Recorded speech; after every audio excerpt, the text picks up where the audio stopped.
अपन ने माउथ में भोजन का डाइजेशन के बारे में पढ़ा कि किस तरह से मैकेनिकल डाइजेशन और केमिकल डाइजेशन माउथ से ही शुरू हो जाता है। बकल केविटी में जो सलाइवा होता है, उस सलाइवा में एमाइलेज एंजाइम जो होता है वो डाइजेशन की फर्स्ट प्रक्रिया करता है, जहाँ से डाइजेशन शुरू हो जाता है। स्टमक में बोलस के रूप में फूड आता है। स्टमक में फूड के प्राप्त होते ही गैस्ट्रिक जूस का सिक्रेशन जो है वो स्टार्ट हो जाता है। गैस्ट्रिक जूस का सिक्रेशन जो है वो दो प्रावस्थाओं में होता है। Cephalic phase. सिफेलिक फेज हम उस प्रावस्था को कहते हैं जिसमें भोजन को देखकर, सूंघकर या टेस्ट करने के कारण गैस्ट्रिक जूस का सिक्रेशन होता है। उसे हम गैस्ट्रिक जूस के सिक्रेशन की सिफेलिक फेज कहते हैं। ये सिफेलिक फेज वेगस नर्व के रिफ्लेक्स एक्शन के कारण होता है। जैसे ही हम भोजन को देखते हैं, सूंघते हैं या टेस्ट करते हैं तो हमारी वेगस नर्व जो होती हैं उसकी सिफेलिक फेज के कारण जो है उसकी रिफ्लेक्स एक्शन के कारण जो है गैस्ट्रिक जूस का सिक्रेशन होता है, जिसे हम गैस्ट्रिक जूस की सिफेलिक फेज कहते हैं। इससे अल्प मात्रा में ही गैस्ट्रिक जूस का सिक्रेशन होता है। दूसरी फेज है गैस्ट्रिक फेज। गैस्ट्रिक फेज में गैस्ट्रिक जूस का सिक्रेशन भोजन जब स्टमक में जाता है तो स्टमक में भोजन के पहुंचते ही स्टिमुलस प्राप्त होता है और उस स्टिमुलस से गैस्ट्रिक जूस का सिक्रेशन स्टार्ट होता है। भोजन के स्टमक में पहुंचने से गैस्ट्रिक जूस का काफ़ी मात्रा में सिक्रेशन होता है, जिसको हम गैस्ट्रिक फेज कहते हैं। ये गैस्ट्रिक फेज गैस्ट्रिक फेज का सिक्रेशन जो है गैस्ट्रिन के कारण होता है। गैस्ट्रिन एक हार्मोन होता है। जैसे ही भोजन स्टमक में पहुंचता है, स्टमक में पहुंचते ही गैस्ट्रिक म्यूकोसा स्टिमुलेटेड होती हैं, उद्दीपित होती हैं और गैस्ट्रिक म्यूकोसा स्टिमुलेट होके गैस्ट्रिन का सिक्रेशन करती हैं। गैस्ट्रिन जो है वो गैस्ट्रिक हार्मोन है और ये गैस्ट्रिक जूस के सिक्रेशन को स्टिमुलेट करती हैं, अर्थात आमाशय की जो पैराइटल सेल्स हैं उनको और चीफ सेल्स को सिक्रेशन के लिए स्टिमुलेट करती हैं। गैस्ट्रिक जूस का कलर हल्का पीला होता है और इसकी पीएच 0.2 से 0.5 तक होती हैं। जब भोजन इस गैस्ट्रिक जूस में मिक्स हो जाता है तो भोजन के मिक्स होने के बाद भोजन की पीएच जो है वो 1.6 से 1.8 हो जाती हैं, अर्थात गैस्ट्रिक जूस स्ट्रॉन्गली एसिडिक होता है और भोजन की जो पीएच है वो भी स्ट्रॉन्गली एसिडिक नेचर में होती है। 1.6 से 1.8 जो है वो हाईली एसिडिक मीडियम को इंडिकेट करती हैं।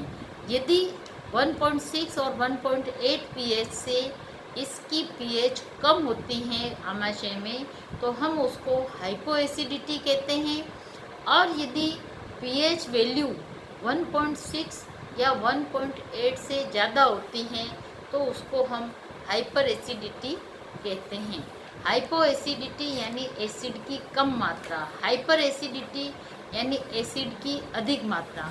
हाइपो एसिडिटी जो है वो कैंसर रोगियों में देखी जाती है। कैंसर रोग जब होता है तो कैंसर के पेशेंट में हाइपो एसिडिटी जो है वो ऑब्जर्व की जाती हैं, जबकि पेप्टिक अल्सर जिन लोगों में होता है उनमें हाइपर एसिडिटी जो है वो देखी जाती हैं।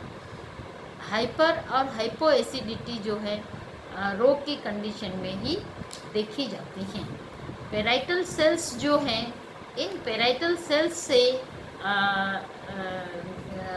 हाइड्रोक्लोरिक अम्ल का सिक्रेशन होता है, एसिड का सिक्रेशन होता है। इन पेराइटल सेल्स से एसिड का सिक्रेशन कैसे होता है, ये अलग अलग साइंटिस्ट ने अपने व्यूज़ दिए हैं। हॉलैंडर के अनुसार पेराइटल सेल्स में सोडियम क्लोराइड जो है वो जल से अभिक्रिया करके HCl बनाते हैं। अर्थात हॉलैंडर के अनुसार सोडियम क्लोराइड के जल अपघटन के फलस्वरूप HCl हाइड्रोक्लोरिक अम्ल का उत्पादन होता है। जबकि रिसेंट व्यूज़ को हम देखें तो रिसेंट व्यूज़ में ब्लड की जो कार्बन डाइऑक्साइड होती हैं, ये कार्बन डाइऑक्साइड पेराइटल सेल्स में चली जाती हैं।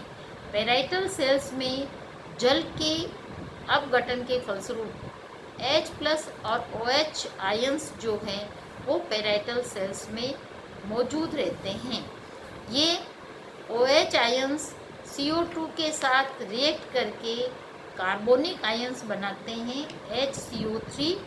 व ब्लड से क्लोराइड आयंस पेराइटल सेल्स में मौजूद हाइड्रोजन आयंस के साथ मिलकर HCl का फॉर्मेशन करते हैं।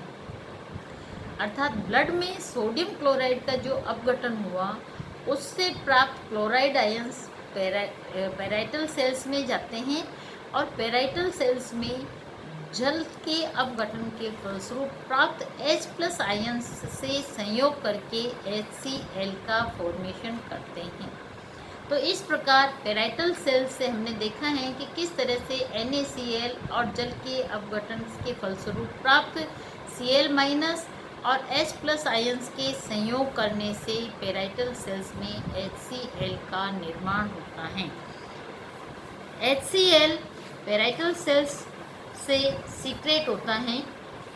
या अब यदि हम गैस्ट्रिक जूस की बात करते हैं तो गैस्ट्रिक जूस में HCl का सीक्रेशन तो पेराइटल सेल्स से हो रहा है, लेकिन अदर सेल्स जो है उनके द्वारा भी कुछ एंजाइम्स सीक्रेट होते हैं और ये एंजाइम्स जो हैं वो HCl के साथ मिलकर कंप्लीट गैस्ट्रिक जूस का फॉर्मेशन करते हैं। गैस्ट्रिक जूस का कंपोजिशन यदि हम देखें तो गैस्ट्रिक जूस में HCl का सिक्रेशन होता है, म्यूकस का सिक्रेशन होता है, इनऑर्गेनिक साल्ट्स जैसे sodium chloride, magnesium sulphate, calcium chloride इत्यादि। कैल्शियम क्लोराइड स्टमक में एक्सट्रिंसिक और इंट्रिंसिक फैक्टर की तरह काम करते हैं। सोडियम क्लोराइड आयंस जो है वो विटामिन B12 के एब्जॉर्प्शन के लिए भी आवश्यक होते हैं। इनऑर्गेनिक साल्ट्स के अतिरिक्त म्यूसिन, पेप्सिन, रेनिन और लाइपेज का सिक्रेशन भी गैस्ट्रिक जूस के अंदर देखने को मिलता है। पेप्सिन का सिक्रेशन एक्चुअल में पेप्सिनोजन के रूप में होता है। पेप्सिनोजन पेप्सिन की इनएक्टिव अवस्था है। ये पेप्सिनोजन इनएक्टिव अवस्था में रहता है, लेकिन गैस्ट्रिक जूस में उपस्थित अम्लीय आयंस H+ आयंस के कारण यह एक्टिव पेप्सिन में कन्वर्ट हो जाता है और ये पेप्सिन प्रोटीन पर रिएक्ट करके प्रोटीन को पेप्टोन्स में ब्रेक डाउन कर देता है। अर्थात पेप्सिनोजन जो है वो इनएक्टिव अवस्था में होता है, लेकिन हाइड्रोजन आयंस की उपस्थिति में यह सक्रिय पेप्सिन में कन्वर्ट हो जाता है और ये सक्रिय पेप्सिन हमारे भोजन में उपस्थित प्रोटीन्स को पेप्टोन्स में तोड़ देता है। इसी प्रकार रेनिन जो होता है वो प्रोरेनिन के रूप में होता है। रेनिन एंजाइम एक्चुअली प्रोरेनिन के रूप में होता है और यह प्रोरेनिन H+ आयंस की उपस्थिति में एक्टिव रेनिन में कन्वर्ट हो जाता है और ये रेनिन जो मिल्क प्रोटीन होती हैं कैसिनोजन, उसको कैसिन में कन्वर्ट करती हैं। अर्थात मिल्क प्रोटीन के डाइजेशन के लिए प्रोरेनिन जो है रिस्पॉन्सिबल है।